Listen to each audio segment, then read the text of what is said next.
On the night of July 16th, 1999, a plane took off from Essex County Airport in New Jersey just after sunset. On board were three people headed to a family wedding in Massachusetts. The flight should have taken about an hour. By the following morning, the entire country was watching the Atlantic Ocean and hoping for something that wasn't coming.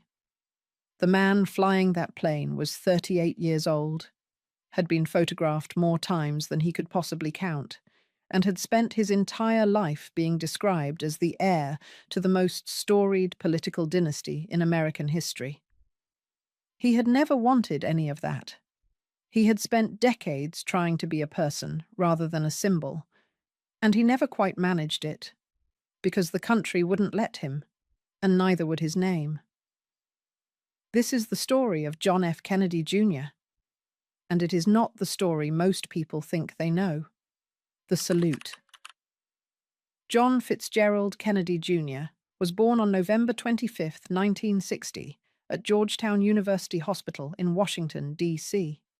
His father had won the presidential election just 17 days earlier, defeating Richard Nixon in one of the closest elections in American history. He would be inaugurated in January, 2 months after his son's birth. The country was watching the Kennedy family before John Jr. had any awareness of being watched, before he could form a sentence or recognize his own reflection. He spent his first years in the White House, which is, by almost any measure, an extraordinary setting for a childhood. He played under the Oval Office desk while his father held meetings with advisors and cabinet members. He was photographed running across the White House lawn, being lifted into a helicopter, sitting in his mother's lap. He was photographed constantly by the press and by the White House's own documentary photographers, and the images were charming and widely distributed and helped build the story of the Kennedy administration as something bright and energetic and young. Camelot, as it would later be called, after the Jacqueline Kennedy chose to give those years that name in a magazine interview after her husband's death. His famous nickname, John, was a press invention. A reporter had misheard the president calling his son's name twice in quick succession, and the label spread through newspapers and magazines, even though the family never used it. John was simply John. But John took hold in public consciousness as a diminutive and an endearment, and it attached to him for years before he was old enough to object to it. On November 22nd, 1963, when John Jr. was 2 years old and his sister Caroline was 5, their father's motorcade passed through Dealey Plaza in Dallas, Texas, and the world changed. President Kennedy was shot and killed. He was 46 years old. Lyndon Johnson was sworn in as president aboard Air Force One, standing next to Jacqueline Kennedy, who was still wearing the pink wool suit she had been wearing when her husband died beside her. 3 days later, on November 25th, the state funeral was held in Washington. It happened to be John Jr.'s 3rd birthday. He stood on the steps of St. Matthew's Cathedral in a pale blue coat and white gloves, and as his father's flag-draped casket passed on its horse-drawn caisson, he raised his right hand in a small, precise salute. The gesture was instinctive, a 3-year-old imitating something he had seen adults do, but it landed with the weight of something far more deliberate. The photographer, Dan Farrell, was there, and later said it was the saddest thing he had ever seen in his entire life. The image was published across the world immediately and has been republished ever since. In 2013, on the 50th anniversary of the assassination, a major American newspaper ran the photograph on its front page again. John Jr. said as an adult that he had no memory of the funeral at all. What that image did, what it set in motion for the rest of his life, was establish him as a symbol before he was old enough to have a character. He was the heir. He was the future. He was the little boy saluting his father's coffin, permanently 3 years old in the American imagination, even as the actual John Kennedy grew up and became someone more complicated and more interesting than any symbol could contain. By December 1963, the family had moved out of the White House. Jackie took the children first to a rented house in Georgetown, and then, in 1964, to a 15-room apartment at 1045th Avenue in New York City, overlooking Central Park. She was determined to give them something approaching ordinary childhood, which required fighting the government's instinct to maintain a large protective infrastructure around them and the press's instinct to photograph everything they did. She was only partially successful at both. The Secret Service stayed. The photographers stayed. The tension between protection and normalcy ran through John's childhood as a constant background condition, and it is probably why he spent his adult life moving as fast as he could, on bikes, on kayaks, in planes, as if speed itself was a form of the freedom he had spent his early years without. Growing up, Kennedy. In June 1968, when John was 7 years old, his uncle Robert F. Kennedy was shot and killed at the Ambassador Hotel in Los Angeles, minutes after winning the California Democratic presidential primary. It was the second Kennedy assassination in 5 years, and it arrived in John's life at exactly the age when children begin forming memories that stay. He had not really remembered his father's death at 3. He remembered this one. Robert Kennedy had been a consistent presence in John and Caroline's lives after November 1963, calling, visiting, taking the children places, being the person in the family who understood what it meant to be the oldest male relative of 2 children who had lost their father in front of the whole world. He was not their father, and made no pretense of being their father, but he was there. When Robert was killed, John lost not only an uncle, but the adult male figure who had been most present in the years since Dallas. Aristotle Onassis, whom Jackie married in October 1968, filled no comparable role. John and Caroline barely knew him. He was a separate life their mother had chosen for reasons of her own that had very little to do with her children's needs. John said almost nothing about Onassis publicly for the rest of his life, which was itself a kind of statement. He grew up attending some of the most academically rigorous schools in New York, St. David's, then collegiate school on the Upper West Side, and spent his later teenage years at Phillips Academy Andover in Massachusetts, the same preparatory school his father had attended. He was a decent student, not a standout one. He was better remembered by classmates for his personality than his grades. Warm, quick to laugh, genuinely interested in the people around him in the unperformed way that was actually relatively rare in his social world. He was not slumming it when he treated ordinary people as interesting. He actually found them interesting. He spent a summer in Wyoming in 1978, working as a ranch hand on a working cattle operation, living simply and doing physical labor alongside people who had no particular investment in his name or his history. He came back from it talking about how clarifying it had been to be somewhere that required nothing of him except the work.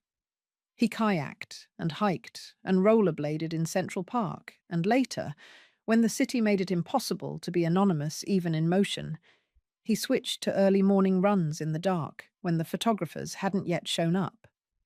He was physically restless in a way that people who knew him consistently remarked on. Always moving, always looking for the next physical challenge, as if stillness was something he'd been denied and was trying to recover.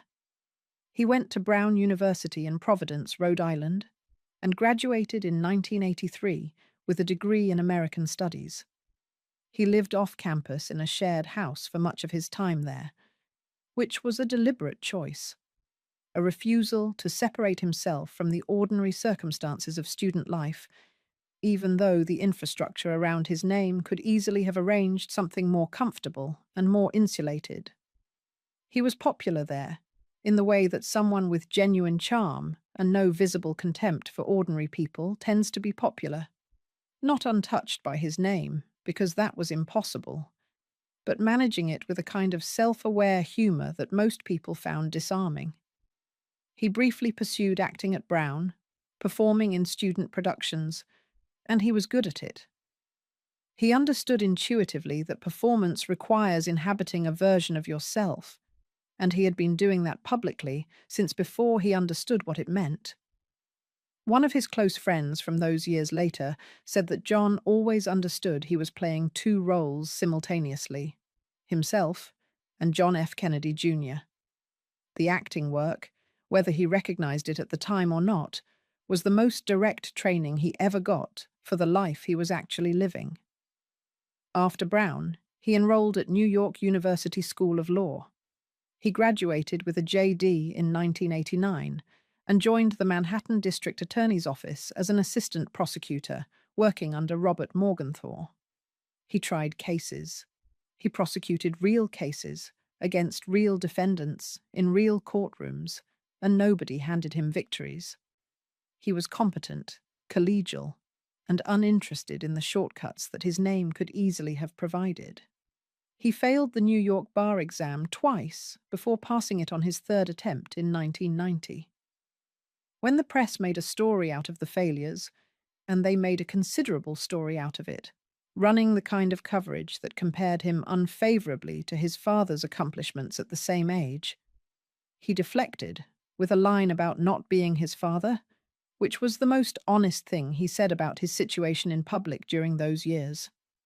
He served in the DA's office for 4 years, accumulating a trial record that included 6 wins and 2 losses, and left in 1993. The tabloids followed him throughout all of this. They named him the sexiest man alive in 1988. They photographed him jogging in Central Park, rollerblading in Lower Manhattan, emerging from his building on North Moore Street in Tribeca with a helmet under one arm. Every woman he was seen with became a story. The relationships that got the most sustained coverage were with actress Daryl Hannah, which lasted on and off for several years in the late 1980s and early 1990s, and which ended badly enough that both parties eventually made their feelings known through intermediaries rather than directly. He had also dated Christina Haag, with whom he had attended Brown, and Sarah Jessica Parker, who later said that she had no idea what real fame looked like until she dated John, and that she sometimes felt she should apologize to him, not for anything she had done, but simply for being someone standing next to him when the cameras arrived. You didn't just date John Kennedy, you dated the machinery that came with John Kennedy, and eventually those things became impossible to separate. Through all of it, he had not run for office. This was the organizing expectation of American political coverage throughout his adult life. The question that hung over every profile, every magazine cover, every public appearance. When would he run? Which seat would it be? The New York Senate race looked like an obvious starting point. The governorship, and eventually, inevitably, the White House itself. His name recognition was essentially universal. His favorability ratings suggested he could win almost any race he chose to enter. He was, in the press's sustained imagination, America's prince, the heir to Camelot, the continuation of a lineage that the country had never quite finished grieving. He resisted it carefully and consistently. People around him said that he was thinking about a Senate run in New York in the early 2000s, and there is credible evidence, including accounts from people who knew him well, that he was moving toward it seriously in the last year of his life. But he had not committed, and the reasons he hadn't committed were ones he understood better than most. He had grown up watching what happened to the people in his family who entered politics. His father had been shot in a motorcade in Dallas. His uncle Robert had been shot in the kitchen of a hotel in Los Angeles minutes after winning the California primary. His uncle Ted had survived Chappaquiddick and 47 years in the Senate, but Chappaquiddick had taken the presidency from him as surely as a bullet would have. John had watched this from inside the story. He knew what the story cost. He was deliberate in a way that other people read as hesitation, but that was actually something more like respect for the weight of the thing he was being asked to carry. What he did instead, in 1995, was something unexpected. He started a magazine, George. In September 1995, John F. Kennedy Jr. launched a political magazine called George, named after the first president, George Washington. It was published by Hachette Filipaki Media and co-founded with a business partner named Michael Berman. The concept was to cover politics the way mainstream magazines covered culture, with celebrity profiles, fashion spreads, and a glossy aesthetic that would attract readers who didn't already follow political coverage. The thinking was not cynical.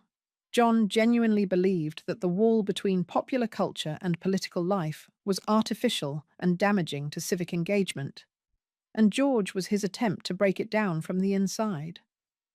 The first cover featured the model Cindy Crawford, dressed as George Washington, powdered wig, colonial coat, bare midriff, and it sold out at newsstands across the country. The launch generated enormous attention, partly because of the concept, and partly because the concept was being launched by John Kennedy, which made it a news story regardless of the content. Initial circulation reached around 400,000 copies, a strong start for a political publication. The magazine ran for nearly 5 years and produced genuinely interesting work during its first 2. John contributed pieces himself, a notable profile-style interview with imprisoned boxing champion Mike Tyson, an essay that referred to his first cousins Joseph and Michael Kennedy as poster boys for bad behavior during a period when both were facing separate scandals, and coverage of Cuba and Northern Ireland that straddled the line between political journalism and personal connection in ways only he could pull off. He also turned down certain interviews that the business side of the magazine would have wanted, Princess Diana reportedly among them, in favor of subjects that interested him more, but sold fewer copies. This was a consistent source of tension. The structural problems deepened in early 1997, when John and Berman fell into an open power struggle. The disagreements became heated, then physical. There was at least one reported altercation between them, and Berman eventually sold his stake and left the company. His departure removed the business architecture that had organized George's operations, and the sales numbers, which had been under pressure before, dropped sharply afterward. The Hachette executive overseeing the partnership later said publicly that the decline reflected John's editorial choices more than the market's appetite, a statement that was partly fair and partly the kind of thing people say about someone who is no longer there to respond. By 1998 and into 1999, George was genuinely struggling, and John was dealing with something more personal running alongside all of it. His cousin Anthony Radziwill, the son of Jackie Kennedy's sister Lee, and someone who had been close to John since childhood, was dying of cancer. Radziwill had been chosen as best man at John's wedding. He was one of the handful of people in John's life who had known him before the mythology fully calcified, who called him John rather than a version of his father's legacy, and watching the illness advance was a private grief that John carried through the last year of his life with very little outward acknowledgement. The magazine was failing, his best friend was dying, and his marriage, which had been the subject of intense tabloid attention since before the wedding day, was under real pressure. Carolyn. He had met Carolyn Bessette in the early 1990s when she was working at Calvin Klein in New York, where she had risen to become the director of publicity for the company's flagship Manhattan store. She was blonde, striking, fiercely private, and absolutely uninterested in being a public figure, which, given who she was with, was an irony that defined their relationship from the start. They dated for several years before becoming engaged, and the relationship was not smooth. The paparazzi followed them everywhere. Every argument that took place in public became a photograph. In early 1996, a video surfaced showing the two in an intense argument in a park, the kind of private moment that people in ordinary relationships have in private, made into tabloid footage by the simple fact of who he was. They married on September 21st, 1996, in a ceremony at the First African Baptist Church on Cumberland Island, Georgia, a remote barrier island off the Georgia coast with no commercial airport and no bridge to the mainland. About 40 people attended. Anthony Radziwill was best man. Caroline Kennedy was matron of honor. The couple had chosen the location precisely for its inaccessibility, and they had managed to keep the event out of the press until the day before. An almost miraculous achievement, given the sustained level of attention that followed John everywhere. The church itself had no electricity. It had particular meaning to the Kennedy family. After Robert F. Kennedy's assassination in 1968, locals on Cumberland Island had held a quiet memorial service there. Their first dance was to Prince's "Forever in My Life." Carolyn's life inside the Kennedy public orbit was, by the accounts of people who knew her well, harder than she had expected it to be. She was not a politician's daughter. She had not been raised in the fishbowl.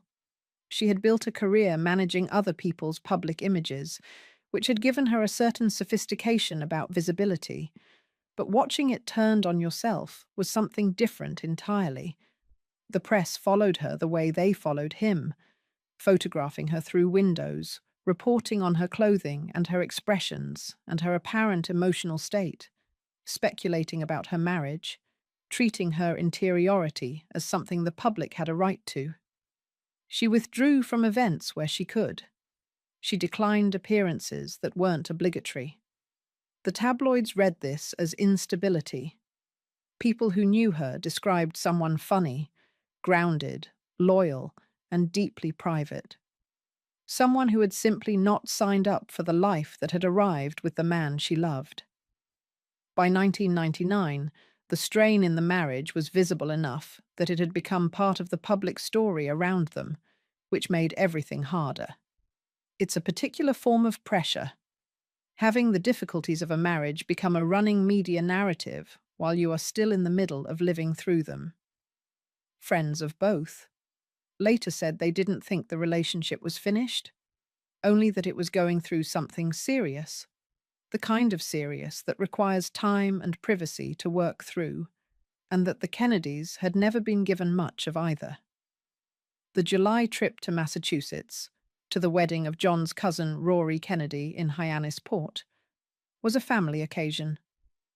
Carolyn's sister Lauren was flying with them, getting off at Martha's Vineyard before John and Carolyn continued to Hyannisport for the wedding. It was a plan. It was an ordinary plan. It was the kind of thing families do all the time without knowing that it is the last ordinary thing they will do. The last flight. On July 16th, 1999, John had been dealing with a fractured ankle from a hang gliding accident in June. The cast had only recently been replaced with a walking boot, and the orthopedic surgeon who saw him that day noted that his left foot movement was limited but sufficient for flying. He was cleared to go.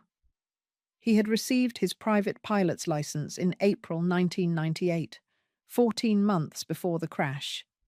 He had logged approximately 310 total flying hours, but only about 72 of those were without an instructor on board.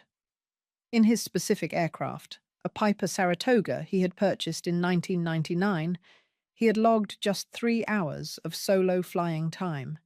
He did not hold an instrument rating, which meant he was licensed to fly only under what aviation rules call visual flight rules, navigating by sight rather than instruments alone. He had originally planned to depart earlier in the day with his flight instructor. The instructor had in fact offered to come along on this particular flight, given the conditions.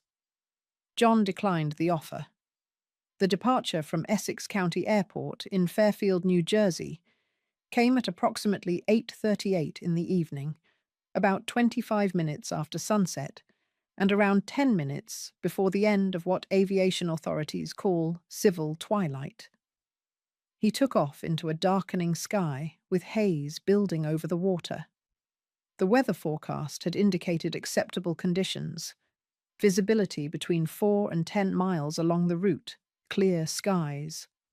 But the actual conditions over the water, once you were over it and away from any landmarks, were worse than the forecast suggested. Other pilots flying similar routes that night reported no visible horizon over the open water because of haze. At least one pilot cancelled a comparable flight that evening due to what they described as poor conditions. John filed no flight plan. He made no radio calls during the entire flight. The plane proceeded northeast along the Connecticut coastline at 5,500 feet, and for most of the route, the flight appeared normal on radar. Then, about 34 miles west of Martha's Vineyard, as the plane began crossing a 30-mile stretch of open ocean, something changed. The plane began a gradual descent, then a series of turns, then the descent accelerated. The radar data showed what aviation investigators later described as a classic graveyard spiral, a phenomenon that occurs when a pilot loses visual reference to the horizon, becomes disoriented about which way is up, and unknowingly steers the plane into an increasingly steep, descending turn. Without instruments to tell him what the plane was actually doing, and without a visible horizon to give him external reference, a pilot can be completely unaware of how steeply the aircraft is diving. The body's own sensations in that situation are misleading in ways that are well documented and genuinely hard to train away. The plane's rate of descent exceeded 4,700 feet per minute in the final seconds. It struck the water nose first at 9:41 in the evening. The search began within hours of the plane failing to arrive. Air traffic controllers had lost radar contact at 9:41 p.m. By midnight, the Coast Guard had launched search aircraft. By morning, the story was everywhere. The country woke up on July 17th to news that John F. Kennedy Jr. was missing over the Atlantic Ocean, and for 5 days, the coverage was nearly continuous on every major network. Ships searched, Coast Guard helicopters searched, Navy divers were dispatched. The Kennedy family gathered at Hyannis Port and waited. Caroline Kennedy, who had already buried her father and her mother and her uncle Robert, waited again. The ocean near Martha's Vineyard is cold and murky, and it gave nothing back quickly. The debris field was spotted on the water's surface on July 17th. Luggage, seat cushions, a headset, which confirmed the crash, but gave no information about survivors. There were none. On July 20th, Navy divers located the wreckage of the Piper Saratoga on the ocean floor, approximately 116 feet below the surface, roughly 7.5 miles southwest of Gay Head on Martha's Vineyard. The 3 occupants were recovered, still strapped into their seats. The medical examiner's report concluded that all 3 died on impact with the water. John was 38 years old. Carolyn was 33. Lauren was 34. Their ashes were scattered at sea from the deck of the Navy destroyer USS Briscoe on July 22, 1999, several miles from the crash site. John had expressed, in conversations over the years, that he wanted to be buried at sea, near his father, whose own burial at Arlington National Cemetery had always felt to John like the possession of a legend rather than the resting place of a person. The 2 families agreed to a private ceremony. For once, in a life that had been observed from its first weeks, there were no cameras. The curse behind the curse. The word curse gets attached to the Kennedy family the way certain words get attached to things people can't otherwise explain. It is, in one sense, a story people tell to make an overwhelming pattern feel legible. Skeptics point out that a large, prominent, extended family will, over several generations, simply experience more tragedies than a smaller and less visible one. That the Kennedy story looks like a curse, partly because every piece of it gets reported. That argument is reasonable as far as it goes, but it stops going very far when you actually list what happened. Joseph P. Kennedy Jr., John's uncle, the eldest son of the family patriarch Joseph P. Kennedy Sr., was killed on August 12, 1944, when the military aircraft he was piloting exploded over East Suffolk, England, during a secret wartime mission. He was 29 years old and had been groomed his whole life for a political career.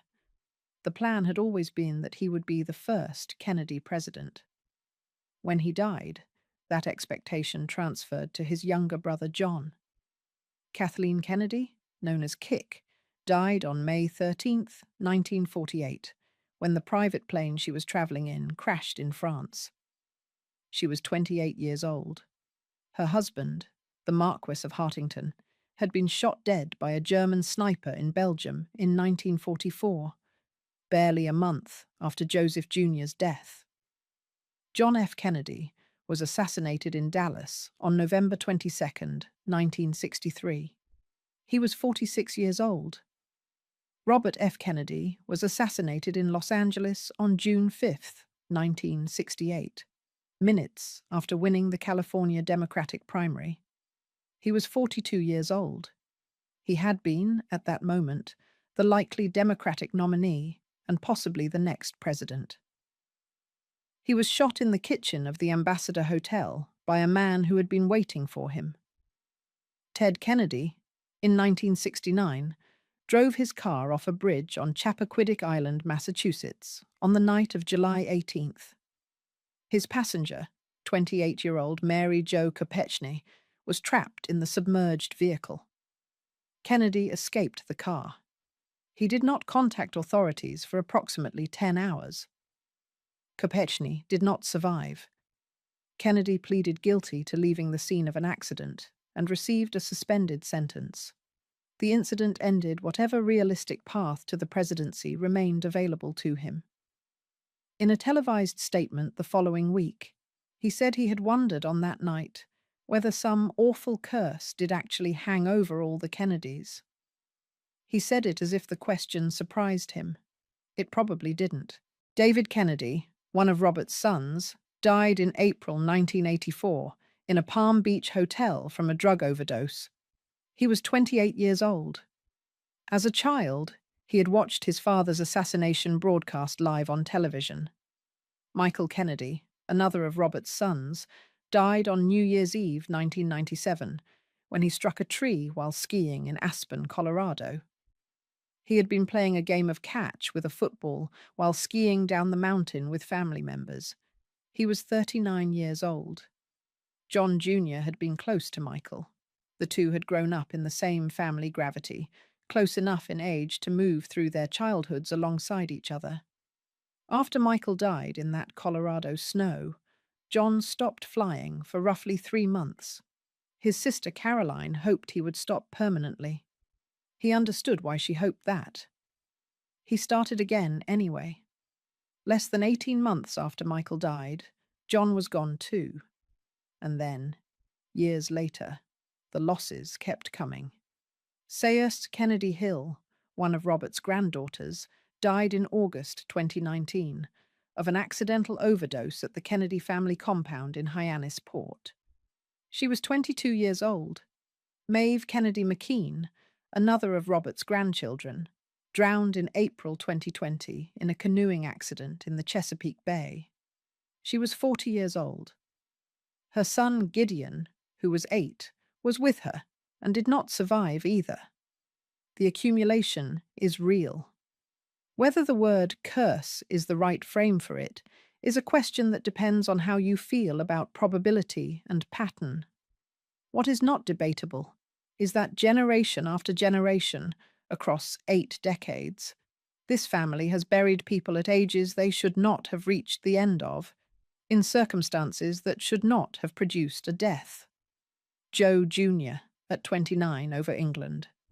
Kik at 28 over France, Jack at 46 in Dallas, Bobby at 42 in Los Angeles, David at 28 in Palm Beach, Michael at 39 in Aspen, John at 38 over the Atlantic, Siersa at 22 in Hyannisport, Maeve at 40 in the Chesapeake. John Jr. had grown up inside this accumulation. He had known since the age of 3 that the world could take the people you loved without warning, without reason, without anything that resembled fairness. He had watched it happen to his Uncle Bobby when he was 7. He had watched it happen to his cousin Michael in 1997. He had kept flying anyway, which was either courage or stubbornness, or simply the refusal of someone who had already decided he would not let the weight of his family's story determine the shape of his own life. He had made that refusal quietly and consistently for 35 years. And then, on a July night over the dark Atlantic water, it ended.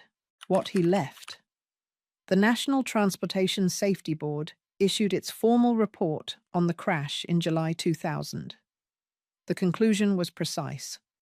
The probable cause was the pilot's failure to maintain control of the aircraft during a descent over water at night as a result of spatial disorientation. Haze and darkness were listed as contributing factors. The report was careful not to explicitly use the word inexperience, but the numbers it cited made the point without needing to.